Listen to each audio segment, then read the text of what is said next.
নমস্কাৰ বন্ধুসকল, আপোনালোকক আমাৰ কৃষি পামৰ এটা নতুন ভিডিঅ'লৈ স্বাগতম জনাইছোঁ। গতিকে ব'লক আজিৰ ভিডিঅ'টো আৰম্ভ কৰোঁ। আজি বন্ধুসকল দেখুৱাবলৈ লৈছোঁ আপোনালোকক আমাৰ বগৰী বাৰীখন। বগৰী বাৰীত যিহেতু আমাৰ ফুল অহা আৰম্ভ হৈ গ'ল, এয়া চাওক কিমান সুন্দৰকৈ ফুল আহি আছে।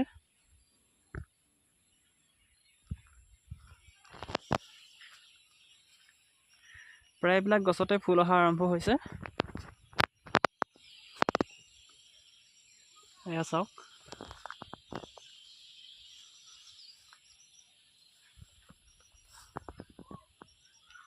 কিছু গছত এতিয়া ভালকৈ ফুলা নাই, তথাপিও ফুলিব আৰু দুই এদিনত।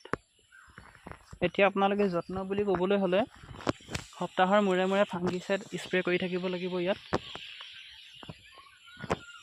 যিহেতু ফাংগাছ লাগিলে ফুলবিলাক সৰি যোৱাৰ সম্ভাৱনা থাকে। ইয়াত এতিয়া কোনো ধৰণৰ কীটনাশক নাইবা ভিটামিন স্প্ৰে কৰিব নোৱাৰোঁ আমি, বা কোনো ৰাসায়নিক সাৰ দিব নোৱাৰোঁ গুৰিত। এয়া চাওক এতিয়া ইয়াত কীটনাশক স্প্ৰে কৰিলে কি হ'ব, যিবিলাক আমাৰ মৌ মাখি সেইবিলাক আহিব নোৱাৰে, আৰু মৌ মাখি নহ'লে জানেই আপোনালোকে কোনো ধৰণৰ ফল নধৰে কলিত।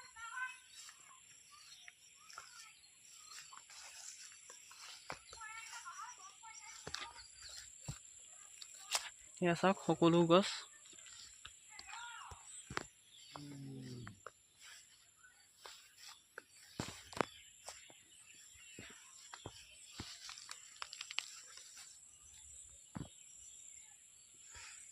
ইয়াত বন্ধুসকল এতিয়া যদি এখন ড্ৰোনেৰে শ্বট এটা লোৱা হ'লহেঁতেন কিমান সুন্দৰ লাগিলেহেঁতেন নোৱাৰোঁ আপোনালোকক।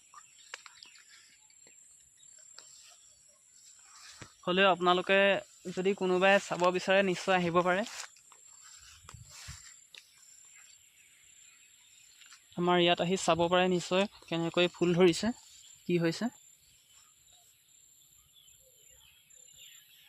আৰু আপোনাৰ ঘৰতো যদি এনেকুৱা এজোপা বগৰী গছ আছে, গছজোপা আপুনি প্ৰথমে লক্ষ্য কৰিব যে গছজোপা ৰঙা পৰি আছে নি বা কিবা হৈ আছে নেকি। যদি ৰঙা পৰি আছে আপুনি এতিয়াও ভিটামিন স্প্ৰে কৰক, বিশেষকৈ জিংকটো স্প্ৰে কৰক। জিংকৰ অভাৱত গছ ৰঙা পৰে, আৰু গছ ৰঙা পৰি থাকিলে কোনো কাৰণত সেই গছৰ ফুলৰ পৰা ফল নহয়। আমাৰ যোৱাবাৰ তেনেকৈ এইফালৰ গছখিনি ৰঙা পৰি আছিল। আপোনালোকক দেখুৱাইছোঁ চাওক, এইজোপা হেড গছ দেখিছেনে? এইফালে বিশেষকৈ বৰষুণৰ পানী জমা হয়, গতিকে এইফালৰ গছখিনি অলপ চাপৰ হৈ থাকে, ভালকৈ গ্ৰ'থ নহয় আৰু ৰঙা পৰি থাকে। এইবাৰ আমি ট্ৰিটমেণ্ট লোৱাৰ পিছত গছবিলাক দেখিছেনে কি সুন্দৰ সেউজীয়া হৈ আছে, আৰু গছজোপা সৰু যদি ইয়াত যথেষ্ট ফুল আহিছে।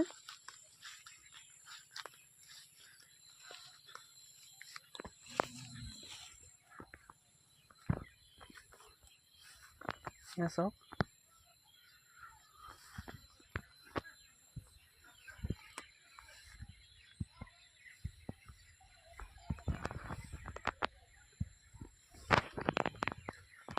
এয়া দেখিছেনে কিমান সুন্দৰকৈ ফুল অহা আৰম্ভ হৈছে।